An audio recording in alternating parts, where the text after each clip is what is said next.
Hey, it's me, Hrishikesh Kannan, popularly known as Hrishi K. Subscribe to my YouTube channel and hit the bell icon now to get the latest videos and get taken into a world of entertainment, culture, sport, business, and current affairs. England are touring India, and the first test at Chepauk at the MH Chidambaram Stadium is about to kick off. My go-to man for all things cricket, the wonderful Ayaz Memon. Ayaz, I hope the family and you are safe and healthy. Most important question in the midst of a pandemic. Absolutely fine. As you can see, I'm all set for the match. I'm wearing my peak cap. It's not blue, but I feel like I'm living for sport. And look how lucky we are that at least in cricket, we've got a lot of international fixtures coming up. Though as we speak, Australia's tour of South Africa has been called off because of the coronavirus. So that's been a bit of a setback. But otherwise, you had the IPL, you had the bilateral series, and you had that absolutely fantastic victory over Australia. Completely. Different kettle of fish. England, now Dom Bess and Jack Leach are hoping to do what Monty Panesar and Graham Swan did in 2012 or Ashley Giles did in 2001. But do they have the requisite experience is the big question. Also, I'd like you to comment on the fact that he's a left-arm spinner and the Indian team is packed with right-handers, as. Yes, look, I think I think England have actually prepared well. I think where they have a problem is in the batting, the fragility in the batting. Now they're also going in through this phase where they're trying players by the rotational method. So you've got a pretty extraordinary situation that Joss Butler, who was the second best batsman in Sri Lanka, is actually going back after one match, and Johnny Bairstow, who was possibly the third best batsman in Sri Lanka, has not come for this series. So it's a bit odd, but I think, look, the English team has prepared well to the extent that the tour against Sri Lanka has been hugely successful. They've got the two fast bowlers or the three fast bowlers in form. Mark Wood is not here, but Jimmy Anderson, Stuart Broad, both taking wickets on those wickets of the subcontinent where fast bowlers generally get very little help. And then you had these spinners, Bess and Leach, very successful in these conditions. And then, not the least, in fact, the most important consideration. Look at Joe Root's form. 400 Ominous, plus runs in ominous. two matches and scoring at a rate of 60 plus. Now I know Sri Lanka is not the team it was 10, 12 years ago or even 7 years ago. But even so, to beat Sri Lanka so comprehensively and then come to India, uh, I, I I think it could get tough for India because the pressure of expectation is very high on India. But on paper, from just to compare one player with the other, I think India might have the edge. But don't forget, Rishi, apart from Joe Root, there's Ben Stokes who's coming back, and there's Jofra Archer who's coming back. There's Anderson and Broad who might be played in rotation, but one of them will play each match. And then there's Leach and Bess and Moeen Ali. So don't discount Moeen Ali on the Indian pitches with his off spin. So it's not a bad team. I think it could really test India quite seriously. Yeah, because I follow you and I'm such a fan of your writing, I read this wonderful piece where you said India cannot afford to be overconfident, coming Yes. as we do out of the Gabba.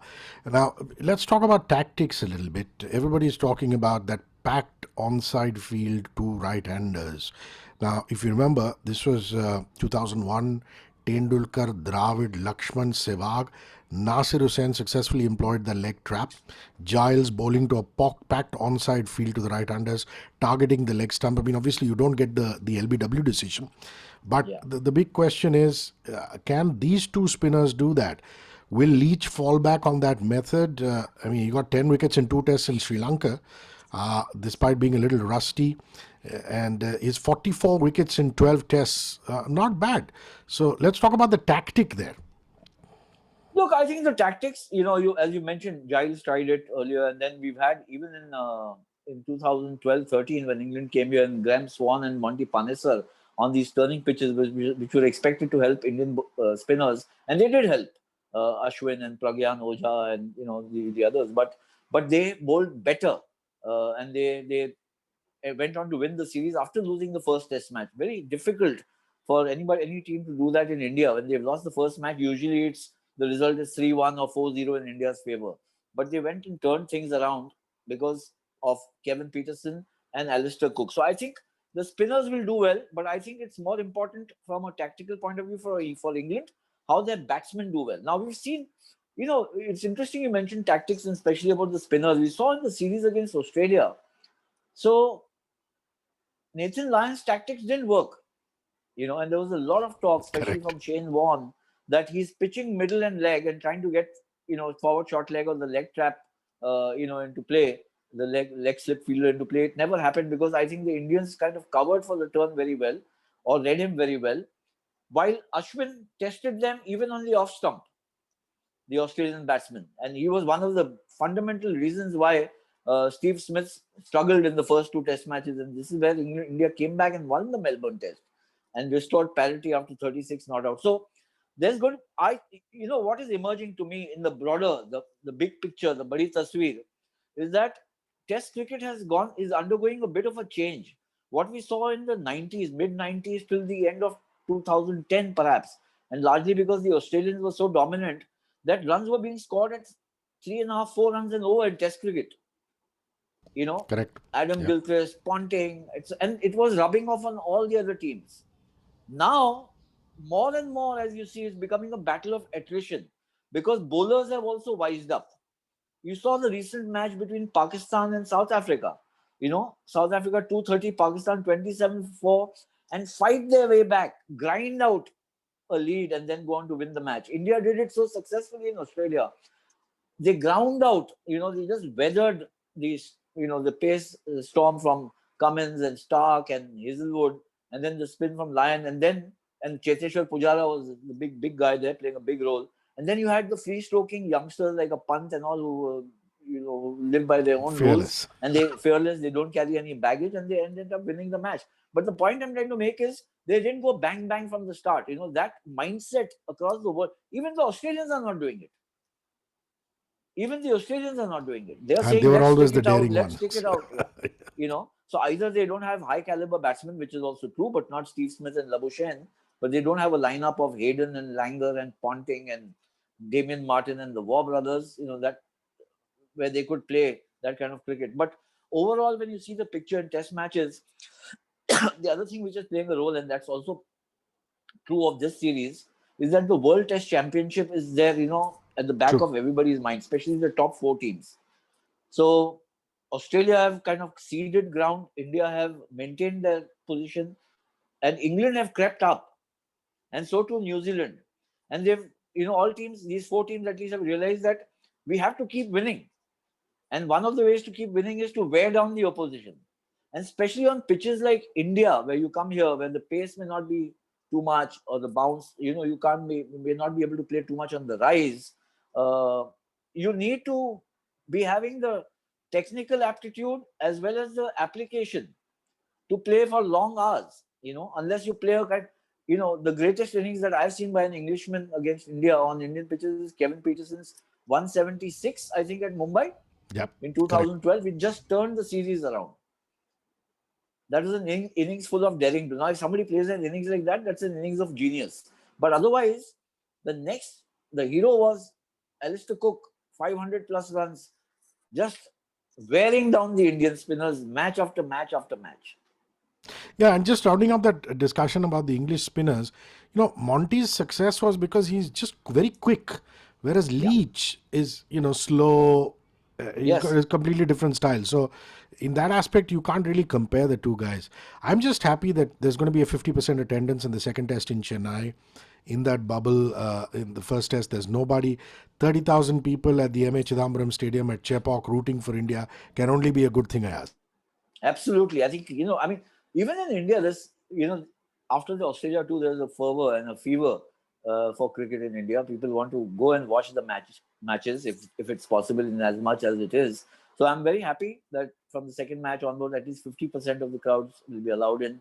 But make no mistake, it's being followed extensively on radio, television, the digital platform, these matches and test matches. The most remarkable part Yeah. is now, you talk to sports buffs or in drawing room conversations with guys who are otherwise so inclined towards T20 and ODIs. Not that the other formats are, need to be undermined. But suddenly everybody's saying, "Arey yaar, kya test khela hai? Kya mara hai yaar test match mein? Australia ko yaar, kya mara?" The other thing I want to make before we get past, you asked about the spinners. So India is going to play three spinners, in my opinion. So there will be Ashwin, and there will be, whether it's Washington Sundar or it is Akshar Patel or it is Kuldeep Yadav, two from Yeah. those, Just to fill in the gap where Ayaz is talking, Ravindra Jadeja is not playing the first not two there, tests not playing. because of the injury. Kuldeep Yadav has been drafted in, and it looks as though it's going to be Kuldeep, Ashwin or Washington, or maybe even Akshar in the mix. Yeah. Even Akshar, and the other thing is that even England could play three spinners, and the reason they could play three spinners because they've got Moeen Ali who also bats, so they shore up their batting. Then they've got Leach and Dom Bess, and they need to play two, either Broad and Archer, or Anderson and Archer, or Anderson and Broad, because they've got Stokes who can also pitch in with fast bowling. So actually, we don't have a Hardik Pandya ready as yet, as a like for like. I'm not talking of the Yeah. status that they We enjoy, always but say that like, unless he bowls, then you can't. Yeah. you can't. So England, therefore, with Stokes and with Moeen Ali, the batting extends, and then you've got Dom Bess can bat a bit. So the rank Broad can bat a bit. The rank tail ender is actually Anderson, because even Jofra Archer, as we've seen, can bat a bit. Yeah, I want to talk a little bit about Moeen. I mean, I like him. I've always liked him. Moeen Ali is such an experienced campaigner. We're talking 181 wickets from 60 tests, and that 2016 test series right here in India. You remember, he started and ended the series with centuries, even though England didn't have much to cheer about. I mean, it was Yeah, a I love know. for result for him, but the poor fellow just was steadfast, and he did so well for himself. And I think, if he does well, he could be back in the reckoning in a lot of ways in this English side. And this is a great platform for him to do it here in India, where they need Yeah. him both as a batsman and a spinner. Absolutely, and he's got a very good record against India. He seems to, revel playing against India and kind of spoiling India's party. It happened in 2014 also. When India went to England, he was hugely successful against India. So he's I think as a finger spinner he'll be of value as an off spinner, and as I mentioned, they've got Bess and Leach also, and then they've got Anderson and Jofra Archer or Broad. Stokes. This is a very good bowling lineup. I think England's problems could be in the batting. So they've got Root, who's fantastic. He's been hugely successful. They've got new boy in Lawrence, who's coming, Dan Lawrence, whose brother I think is a wrestler. So that's interesting. And then they've got Ben Stokes, and they've got Josh Butler, but they need somebody, and they need the top two or three to click. Top two actually, the openers. But if I have to look at it again as a spectacle which I would enjoy, so there's the mother contest. It's India versus England. I don't think it's actually been, the potential of it has been completely realized, because there's such a strong legacy, socio-political legacy between India, and history between India and England, that can become huge if it is exploited and marketed well. The other part is, of course, that you know in the kind of contest that we've had, India's first victory came against England in 1951-52, first ever test win, the 71 win at the Oval, and stuff like that. So we've had some great contests. India versus England is something that I really enjoy. And then I look at the battles within the battles. So what are the things which I'm looking forward to? It's Jofra Archer versus Rohit Sharma, Cheteshwar Pujara, that kind of line, and that kind of the ability to get the ball to kind of snorter, rear off a length and check even on Indian pitches. And of course Virat. But I would look at Virat versus James Anderson, because it's very interesting that I think since 2014, I don't think Anderson has got Virat out, but he's not conceded too many runs to him. But before that, he's got him out 4, 5, 6 times. Something that the stats will tell us. So because he's got the ability to, he just cut out Virat's off drive and cover drive with the ability to get the ball in or get it away and keep him on tenter hooks. The other contest I'm really looking forward to, and of course, I'm not talking about Gill and Pant. We all want to see how well they play against these high quality Yeah. bowlers. For me, the other contest really is Ashwin versus Root and Ashwin versus Stokes, for different reasons. Ashwin versus Root, if it takes the trajectory as it was with Ashwin versus Smith, then India have a very, very firm grip on the situation. I mean, Smith kind of unshackled himself in the last two matches, but not completely. You know what I mean? And Ashwin didn't play the last test. And Ashwin versus Stokes, because Stokes is a left-hander, and Ashwin's away spin for him could always be that's something that Virat will look to exploit. But Stokes has also got the ability to counterattack most brilliantly. So these are, whoever wins these contests, I think, will prove decisive or crucial to the result. I want to add to what Ayaz said. England have been one of the best visiting sides in India. I mean, you look at this record. They won one, which is the 2012-13 series, drew another one, 2005-6. So that's 2 out of 5 series where they've done phenomenally well. They travel well to India. Let me just put it that way. Now, listen, Joe Root, ominous form. There's just absolutely no doubt about his class. 100th test is what he's going to be going into. 228 and 186 in Sri Lanka. Now, Graham Thorpe has got these guys to practice the sweep shot again and again and again, because they feel the sweep shot is going to really play a major role in this India series. I don't know, maybe the Indian boys have already thought of that, countered it. They're a smart bunch. What do you think about the sweep shot proving decisive or not? Yeah, I think they'll have to. I mean, they have obviously been thinking about it, and I think it'll be reflected in the field placing we've got. Why the sweep shot? Rishi is very not just that it's an attractive shot and it's very stylish and you enjoy seeing it, but also it puts pressure on the close-in fielders. Otherwise, in England, you've got the forward short leg and you've got the backward short leg. You have a sweep shot going, it keeps the fielders. It puts pressure on them and the captain and the bowlers. So if the bowlers start airing in length, then you can rock back and play the pull, or if it's giving you width outside the off stump, then you can cut and stuff like that. So I think that this is something that all visiting teams do. I mean, we've got the famous example of the 1987 World Cup, which Graham Gooch won the semi-final against India, but just by sweeping away against the Indian spinners. Okay, listen, your most memorable India-England encounter in India, because chances are I will speak to you before we travel to England. So just asking you about that. Anything that comes to mind?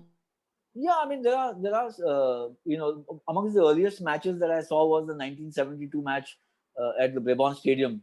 Tony Lewis's team versus Ajit Wadekar's team. It was a drawn match in Mumbai. We had won the series.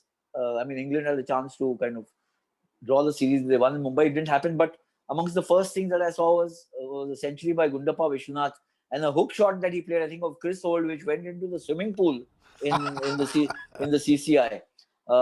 I've got memories India versus England. In India or in England, one of my first tours overseas was to England in 1990. Tendulkar's first century, Azharuddin's brilliant 121 at Lords, and then of course Kevin Peterson. I mean, that innings I can't forget, at 176 where he counter-attacked the Indian spinners, and on a really bad wicket, he just made mincemeat of our spinners, and that's how England went on to win that test and the series. But I also remember, and I must make this point. You mentioned about England coming here prolifically and coming and performing well. The best players have been coming now. But 72, 73, 64, 62, earlier, you would get the second string England team because the big dads of English cricket would say, Delhi belly ho jayega. Yeah, wo hai. correct. I mean, Tom Gravely never came to India. Not Fred Truman, Jeff Boycott came once just to get Garfield Sobers' record and left midway through the series. Can you imagine any cricketer, forget English cricketer, any cricketer in the world doing that now? They wouldn't have the temerity to do it. Aukat nahi hai. Listen, Jimmy Anderson is such a miracle. He's 38, at the top of his game, fantastic. I mean, it's just poetry watching him bowl, isn't it? He is. He's like, it's a cliche, but he's like wine which matures with age and is getting better and better. I think it's a question. The thing about great bowlers, whether they are fast bowlers or spinners, is not just about their technical skills and aptitude, which obviously has to be of very high quality, but it's also about how they read the mind of the batsman and vice versa.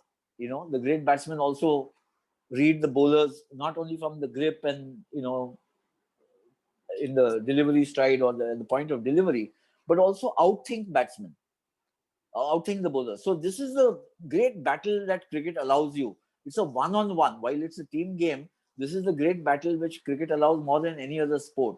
So James Anderson, 2012, while we talk of Monty Panesar and Graham Swan, and they really played havoc with the Indian batsmen.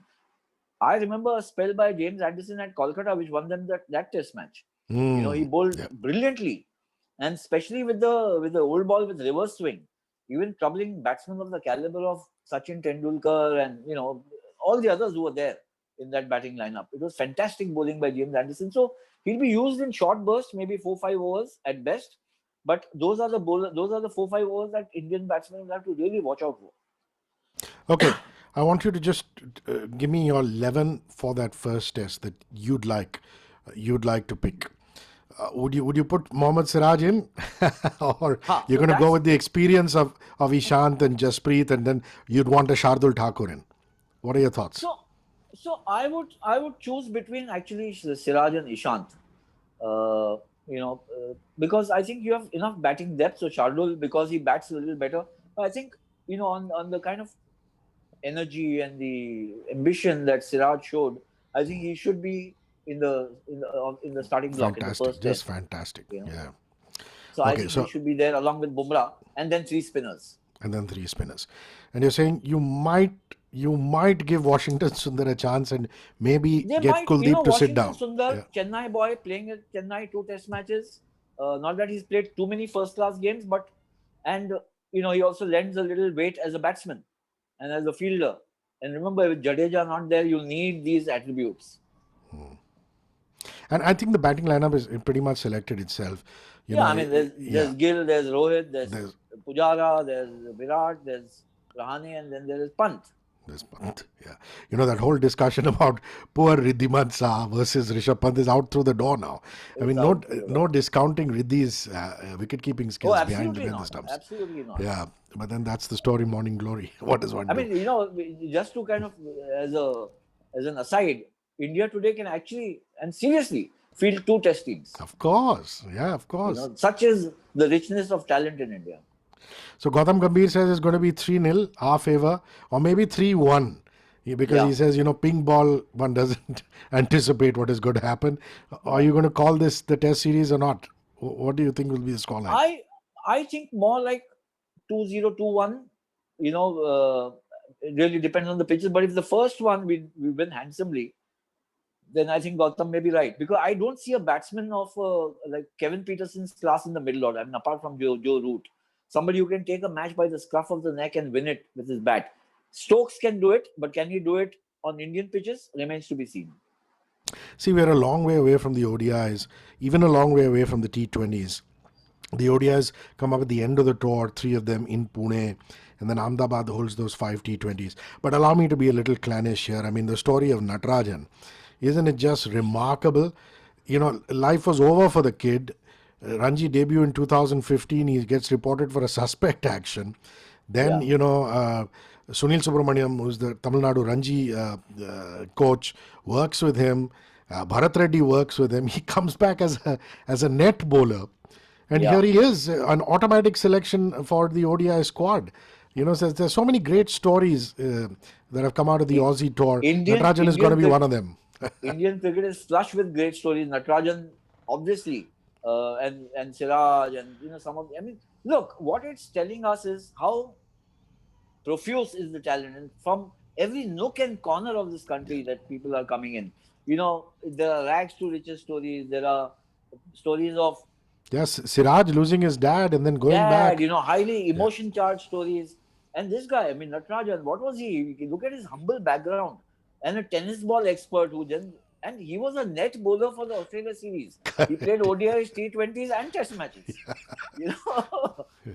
So it shows. I mean, the greatest thing which one can get from the Australia series is absence of nerves, the fearlessness of these guys. Their first test match, they're the Gaba or the MCG or Adelaide, one of these big historic grounds. and no nerves. They're going around there as if they've, born to play there. Remarkable. Ayaz, so much fun chatting with you. Thank you for your time, Thank your you. patience, and we look forward to a great India-England series kicking off at Chennai. Cheers. Take care of yourself. Take care. Bye-bye. Thanks, Hrishi. Thank you. Bye-bye.